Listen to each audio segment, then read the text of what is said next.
Allahu Akbar, Allahu Akbar, walillahil hamd. Di pagi hari yang penuh barokah, kita berkumpul untuk melaksanakan salat sunnah Idul Fitri yang penuh rahmat. Baru saja kita melaksanakan ruku dan sujud sebagai bentuk pasrah.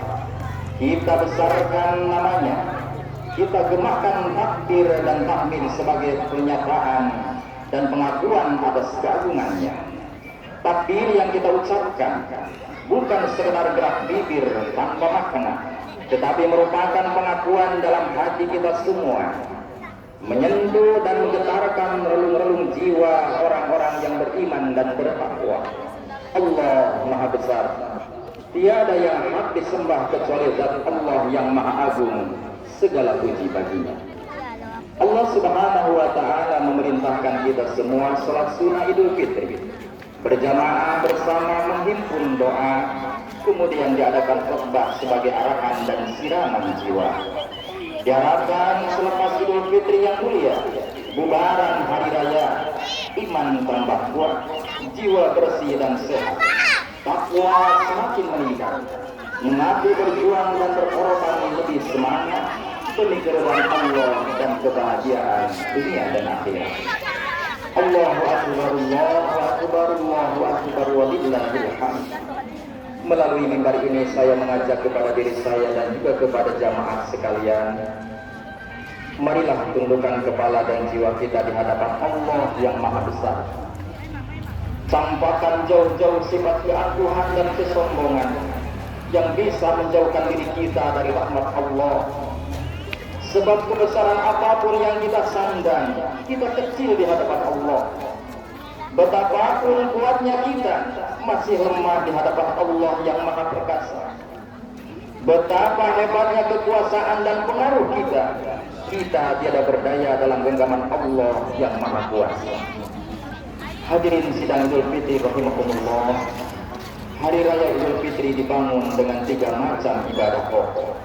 Yang pertama adalah takbiran. Takbir adalah kalimat Allahu Akbar, merupakan pernyataan atau ikrar dalam hati bahwa Allah adalah Zat yang Maha Agung, Maha Luhur. Selain Allah itu rendah. Semua makhluk termasuk kita manusia tiada daya upaya kecuali atas pertolongan dan kehendak Allah.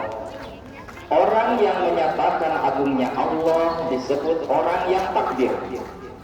Sebaliknya orang yang tidak mengagungkan Allah, tidak tunduk dan tidak taat kepada Allah disebut orang takabur. Takabur adalah sifat yang sangat buruk, termasuk dosa besar. Takabur adalah dosa yang pertama kalinya dilakukan oleh iblis, laknatullahi alaihi. Takabur akan mengakibatkan laknat dari Allah. Takabur akan mengakibatkan kufur. Firman Allah Subhanahu wa Ta'ala di dalam surah Al-Baqarah ayat 34. A'udzu billahi minasyaitonir rajim. Wa qulna lil malaikati isjudu li Adam fasajadu illa iblis aba wastakbara wa kana minal kafirin. Allah anda mengerti betul. Dan ketika kami berkata kepada malaikat, sujudlah kamu sekalian kepada Adam, maka semuanya sujud kecuali iblis. Si iblis tidak bersujud dan mereka termasuk golongan makhluk yang kafir.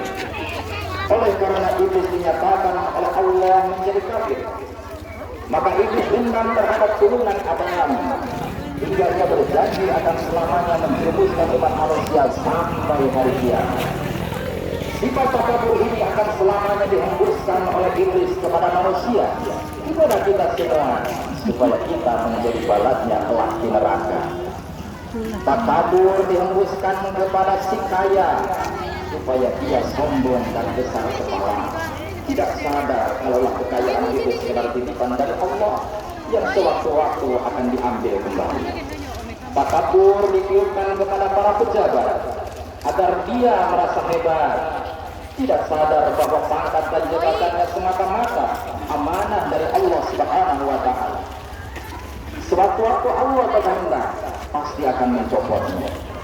Takabur diberikan kepada si cantik dan si tampan agar dia selalu ingin pujian, tidak sadar padahal ketampanan adalah ujian dari Allah. Kapanpun Allah mengatakan pasti akan merubahnya. Oleh karena itu, kita mesti hati-hati menjaga diri, siap siaga menjaga jiwa, sungguh-sungguh menjaga kalbu. Jangan biarkan kesempatan sifat takabur berlabuh dalam diri kita. Orang takabur menjadi balak syaitan dan dipastikan tidak akan masuk surga. Sebagaimana sabda Rasulullah SAW riwayat Imam Muslim, la yadkhulul jannata man kana fi qalbihi mithqalu dzarratin min kibrin. Tidak akan masuk surga orang yang di dalam hatinya terdapat sifat takabur sekalipun hanya sedikit. Hadirin wal hadirah kaum muslimin wal muslimah yang dimuliakan Allah Subhanahu wa taala. Amalan ibadah yang kedua yaitu salat, yakni salat sunat Idul Fitri. Makna salat secara bahasa ialah berdoa, mengharap ridho Allah. Salat ibadah khusus untuk taqarrub seorang hamba, mendekatkan diri, mendekatkan segenap jiwa raga kepada Sang Khalik, memohon ampun dosa, mengharap curahan rahmat, mohon petunjuk pertolongan dan keselamatan. Oleh sebab itu amanat kepada kita semua, jangan pernah melalaikan sholat, terutama sholat fardu 5 waktu. Lantaran sholat adalah merupakan tiang agama. Sholat ciri yakin Islamnya seseorang. Sholat yang akan membela, mani dan menerangi seorang hamba di alam kubur. Alam kubur gelap gulita tanpa cahaya, tempat sempit dan menjepit, sunyi sepi tinggal sendiri. Jasad terbujur kaku tanpa teman, tanpa kawan. Tak ada sanak keluarga, tak ada tetangga, tinggal hanya sebatang kara. Hadirin, amalan yang ketiga adalah zakat fitrah. Mari sejenak kita surut ke belakang, mengenang sejarah Nabiullah Adam alaihi salam. Allah Subhanahu wa taala berfirman, A'udzu billahi minasyaitonir rajim. Wa qulna ya Adam uskun anta wa zawjukal jannata wa kula minha ragadan haitsu syi'tuma wa la taqraba hadhihi asyajarata fatakuna minadh dhalimin. Dan kami berkata, wahai Adam, tinggallah kamu beserta istrimu di dalam surga, dan makanlah apapun sesuka hatimu, dan janganlah kamu berdua mendekati pohon ini, maka kamu berdua termasuk orang yang zalim. Awal kehidupan di surga berjalan dengan baik, lalu kemudian Nabi Adam dan istrinya pun mendekati, bahkan sempat mencicipi buah pohon tersebut atas bujuk rayu syaitan laknatullahi alaih. Dan apa yang terjadi?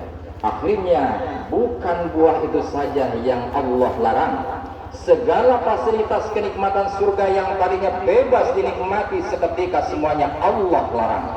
Bahkan baju yang dikenakan keduanya pun Allah lepas. Nabi Adam dan Sayyidati Hawa pun dikeluarkan dari surga, diturunkan ke bumi. Bapak Ibu yang dimuliakan Allah, jika diibaratkan kepada kita seperti ini, wahai manusia, tinggallah engkau beserta keluargamu di muka bumi ini. Makan dan nikmatilah apapun yang engkau miliki dan apapun yang ada di muka bumi ini dengan sesuka hatimu. Namun janganlah engkau mendekati 2,5% ini. Dan jika engkau melakukannya, maka engkau termasuk orang-orang yang zalim. Hadirin wal hadirah yang dimuliakan Allah, dari khutbah ini setidaknya ada 3 pelajaran yang bisa kita ambil. Pertama, mari kita senantiasa mengagungkan Allah, bukan hanya di hari raya saja, namun di setiap saat, karena keagungan hanya milik Allah. Kendalikan sifat sombong dalam hati. Kedua, sebagai legalitas bahwa kita adalah benar-benar sebagai orang muslim yang beriman, maka sholat, terutama sholat waktu, adalah sebuah kemestian yang wajib kita dirikan dalam kondisi bagaimanapun dan tidak ada alasan apapun untuk meninggalkannya.